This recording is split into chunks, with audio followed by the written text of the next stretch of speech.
अस्सलाम वालेकुम। वालेकुम सलाम। जी भाई। मौलाना साहब तशरीफ फरमाएं। जी तशरीफ फरमाएं। अच्छा, ये सवाल पूछना था, एक मस्जिद में जाने का जो इत्तेफाक हुआ है, जी जी। वहाँ जो खादिम साहब थे उन्हें नमाज नहीं आती थी।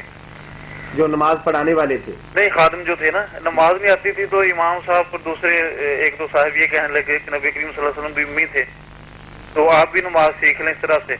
तो पूछना ये है कि एक आम आदमी का जो है नबी करीम सल्लल्लाहु अलैहि वसल्लम से इस तरह वो एक तनासुब करना, और ये नहीं बड़ी बेअदबी वाली बात है।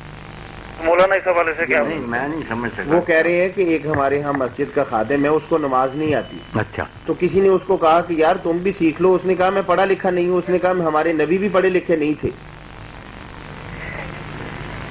अब बात यह है ताहिर साहब, ठीक है, बाजार इन्हें नजर आया कि उसने बेदबी की, वो बेशक कितना गया गुजरा होगा ना, मुसलमान है, उसको अल्लाह के रसूल की कदर और मंजिल का पता है, वो सोच भी नहीं सकता कि हुजूर की तौहीन करे। उसने तो अनपढ़ के बारे में कह दिया कि तुम कहते हो आप ये पढ़ा लिखा नहीं, कोई नहीं पढ़ा लिखा नहीं, ये भी सीख लेगा। अल्लाह ने तो वही के जरिए अपने नबी को बगैर दुनिया को कोई इल्म आपने किसी से नहीं पढ़ा था, इतना कुछ सिखाया।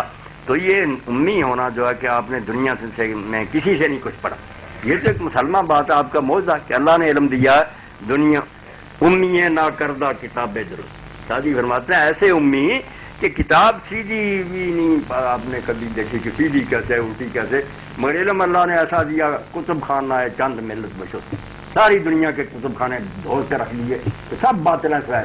तो उम्मी कहने से उसका मतलब हुजूर की तौहीन नहीं है। नहीं, एक आम आदमी को इस तरह से मिला देना साथ, इस तरह से वो पूछना नहीं, मिलाया मिलाया उसने नहीं, आप उसने जान से काम लें। एक बात मैं ये काफिर की बात भी इजाजत कर दूं कि इमाम अबू हनीफा रहमतुल्लाह अलैह तशरीफ फरमा थे, शागिर्द भी बैठे थे।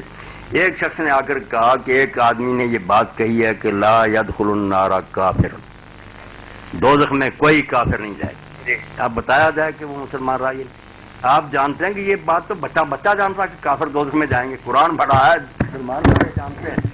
उसने ये कह दिया कि कोई काफिर दोज़ख में नहीं जाएगा। तो इमाम साहब ने शागिर्दों से पूछा कि क्या है इसका हुक्म, उन्होंने कहा काफिर हो गया, वो तो नुसूसे शरिया का मुनकर है, कुरान हदीस पढ़े, बच्चा बच्चा मुसलमान। इमाम साहब खामोश रहे, आखिर में पूछा कि आप क्या कहते? फरमाया यार वो मुसलमान है, वो भी जानता है काफिर दोज़ख में जाएंगे, शायद उसका कोई और मतलब। लोगों ने पूछा क्या मतलब? काफिर जो नहीं कहना चाहते, अल्लाह से डरते हैं, वो हुस्ने ज़न से तावील करते हैं कि उस बेचारे का ये मतलब हो। इमाम साहब ने क्या मतलब बयान किया, कितना उम्दा। फरमाया दोज़ख में जो दुनिया में काफिर हैं ये जाएंगे, ये वो भी जानता है, इसका इनकार नहीं करता, मगर दोज़ख में दाखिल होने के वक्त कोई काफिर काफिर नहीं होगा। वो सब मान जाएं कि हमने देख लिया और मान लिया, अल्लाह दोबारा दुनिया में भेजे। उस वक्त वो कहेंगे रब्बाना अबसरना व समिअना, हमने मान लिया, हमें लौटा। उस वक्त मान चुके होंगे, अगर तो उस मानने का फायदा नहीं, तो दुखूले नार के वक्त वो मुनकिर नहीं होंगे, चाहे उसे ईमान का उन्हें नफा कोई ना।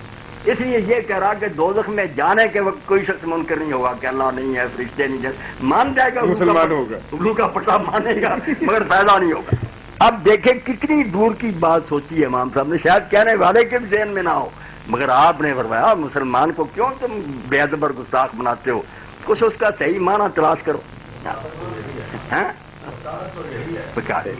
काफिर बनाने के लिए इतने है ना जी भाई, शौकीन बनो, किसी काफिर को मुसलमान बनाने के लिए चारा करे कि और कोई इस्लाम में आए, जो पहले हैं चार उनको भी निकाल देना तो रहेगा क्या फिर। जी भाई कुछ पूछेंगे और आप? जी बहुत शुक्रिया, जज़ाकल्लाह।